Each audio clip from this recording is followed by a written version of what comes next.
Hey friends, welcome to the Learning to Lead podcast. I'm Paul Doherty, your host. Honored that you're listening to and watching this podcast, whether you're watching from YouTube or listening to it on iTunes. I want to just encourage you, if you haven't subscribed and hit follow, make sure you do that because we're always uploading new interviews, new Learning to Lead episodes. And if you haven't gone back and listened to some of the previous ones, there are gold mines in those past episodes. I'm telling you, we did a conversation with Bishop T.D. Jakes, just full of so much great leadership insight. John Bevere, Jensen Franklin, Stephen Furtick came on the Learning to Lead show. And then we've had Lisa Bevere. We've had Jim Stovall. He's blind and he's launched multiple companies, made multiple movies. So we've had some great conversations about leadership, the journey of leadership, and how to navigate whatever stage or age you're in as a leader. How do we become the best leader that God's called us to be? So today I want to talk to you about the speed limits of leadership. Just like when you're driving down the road, there's speed limit signs. Now, some of you don't know that because you're not watching. You're like, there are? I don't even see them. But they're there for you. They're there for your safety. And they're there for the safety of others. And when we pay attention to those speed limit signs, we're not only going to drive better and make sure that we're driving, at a cautious speed, but we're also going to make sure that no one else is going to get hurt in the path that we're driving on. For instance, when you get on the highway, it's not a time to be slow. It's a time to speed up. Like, I don't know about you, but when I'm on the highway and someone's driving 45 miles an hour and this speed limit's 65, I'm like, get out of the left lane, I'm like, this is supposed to be the fast lane. You need to be going 68 or 70 on the highway, But then when I'm in the school zone and it's 25 and someone speeds through there going 45, I'm like, who are you? You don't even care about children, And there have been times that you or myself have probably missed it on the speed limits. And when we have, maybe you got caught, maybe a police officer pulled you over, gave you a ticket and said, hey, listen, either this is a warning and you got the warning. How many of y'all got the warning? All right, I see that hand. Listen, I am so thankful for the warnings I've had. But when I didn't get the warning and I got the ticket, it hurt. I had to pay like $150. I remember one time I had to pay $250, and it was like, it's so devastating. But it reminds you there's a reason those speed limits are there. It's because you need to be safe.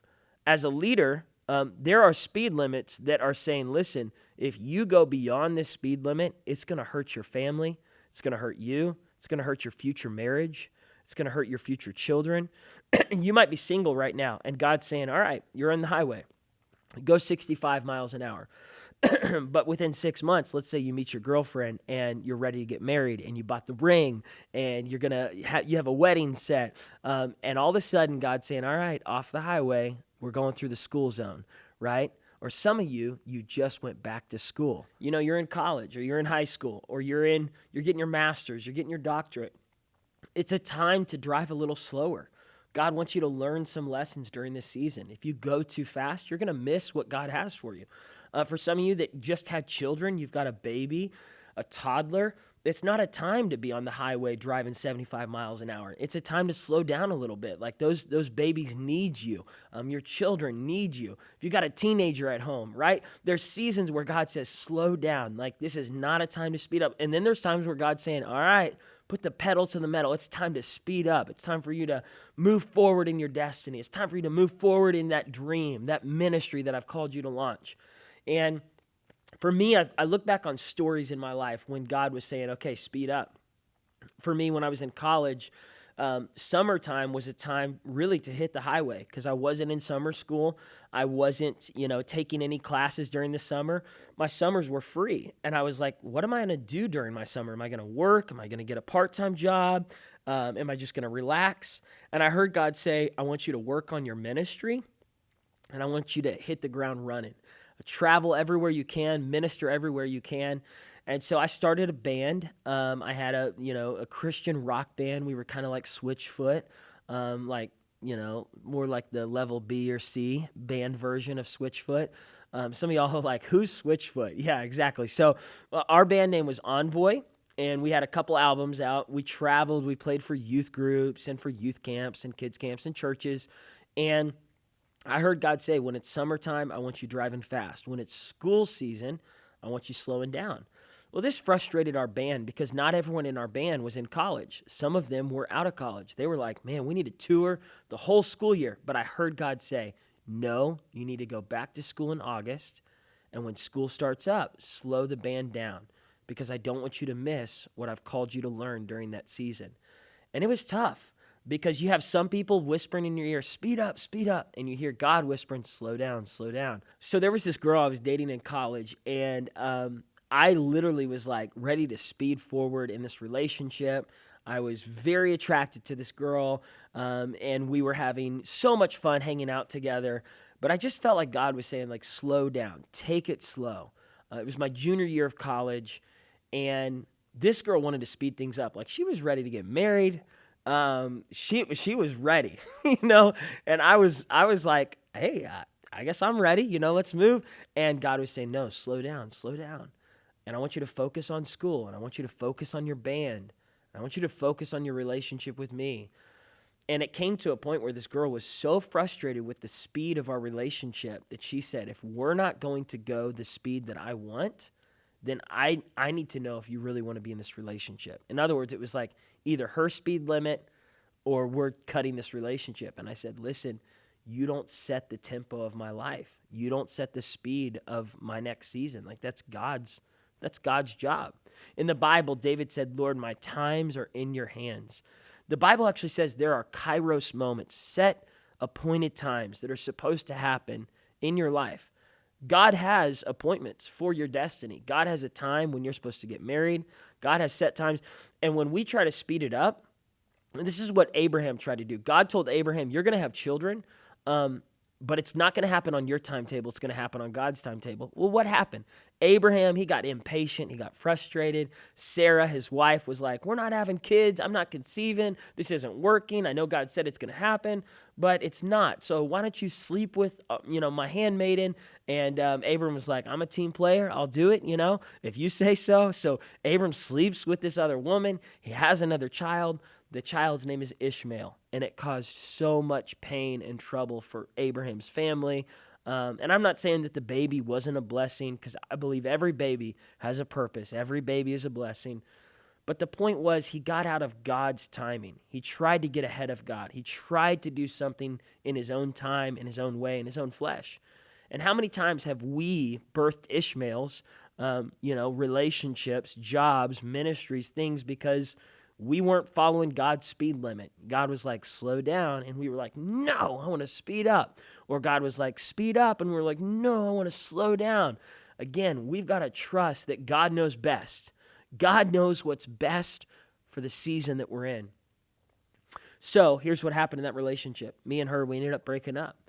And she wanted to get back together after a month or so. And I felt like God was saying, like, no, like, just trust me.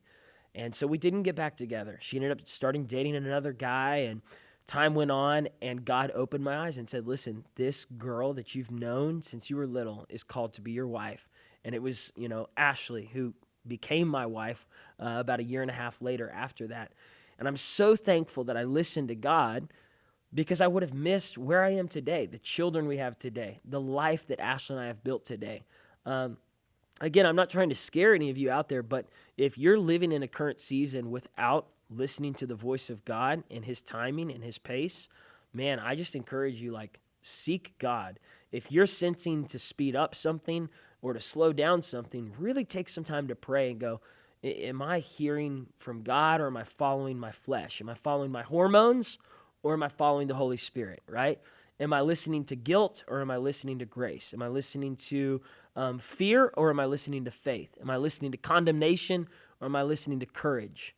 Am I listening to my own fleshly desires, or am I listening to God's will for my life? And you're the only one who can answer that. You could talk, you can tell everyone else what you think, but ultimately you have to answer what you know in your spirit is driving the tempo, the speed limit of your relationships, your ministry, your business, your leadership decisions. And again, I just encourage you, look for those speed limits, follow them. They're there for your safety, not just your safety, but the safety of children, people, women, men. And as you follow God as a leader and follow the timing he has on your life, I'm telling you, your best days are right in front of you. He's not finished with you yet. You're going to see the promotion. You're going to see the promised land. Don't try to speed past these moments that God's saying, slow down, learn here. I've got you in this season. Let me just end with this last story. When I was in college, I searched for all these jobs, and the only job that came to me was a janitor job at ORU. And I was like, man, I don't want to be a janitor. I'm called to do ministry. I'm called to preach from a stage. And God was saying, if you can't clean up people's crud, then I can't trust you to preach from the stage. And God was saying, I want you to embrace this job. It was a slow job. It was a job that caused me to not be able to travel. I was working every day. I had one day off, but it was tough. It wasn't a fun job, but I did it. And I did it for 2 years. And it was really, I felt like I was in a 25-mile-an-hour speed limit.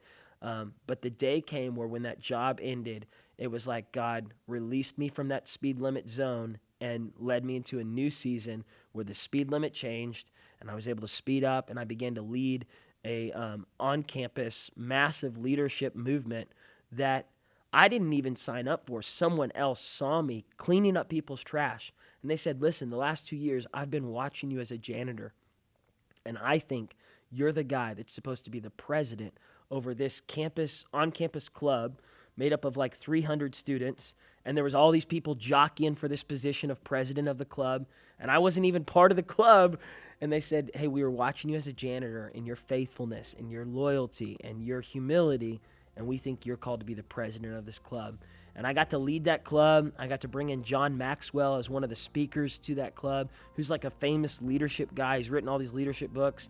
And I remember sitting with John Maxwell, Tim Elmore, these two leadership giants in my mind that I'd read all their books.